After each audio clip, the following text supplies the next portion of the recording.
কাবিল কুরবানি দিল ওই গমের সবচেয়ে নিকৃষ্ট চিটা মিটা যেগুলো থাকে, দেখেন না ধানের একটা অংশ উড়ে যায় না বাতাসে ধরলে, ওইটা ও কুরবানি দিল, খারাপ। আর হাবিল কুরবানি দিল ও যে পশুপালন করতো তার থেকে সবচেয়ে সুন্দর দেখতে, ওইটা কুরবানি দিল। তো তৎকালীন সময় কুরবানি কবুল হলে একটা নিদর্শন ছিল, এখন তো আর সেই নিদর্শন নেই।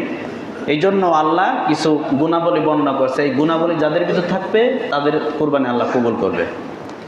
ওই সময় কুরবানি কবুল হলে আসমান থেকে আগুনের খণ্ড এসে যার কুরবানি কবুল করত তার কুরবানি সেই অংশটাকে পুড়িয়ে দিত, একেবারে নাই হয়ে যেত। আর যারটা কুরবানি কবুল হতো না ওইখানে নিথর পড়েই থাকতো। তো কাবিলের কুরবানি ওখানে পড়েই থাকলো, আর হাবিলের কুরবানি আল্লাহ কবুল করে নিলেন। এখানে একটা বিষয় দেখার, সেটা হচ্ছে হাবিল কুরবানি দিল সবচাইতে ভালোটা, আর কাবিল কুরবানি দিল সবচাইতে নিকৃষ্ট যেটা। এজন্য আমরা গরু ছাগল মহিষ যাই আমরা কুরবানি দেব, কি করব বলেন তো? হ্যাঁ, ভালো দেখে, একদম ফ্রেশ নিখুঁত দেখে আমরা কুরবানি দেওয়ার চেষ্টা করব।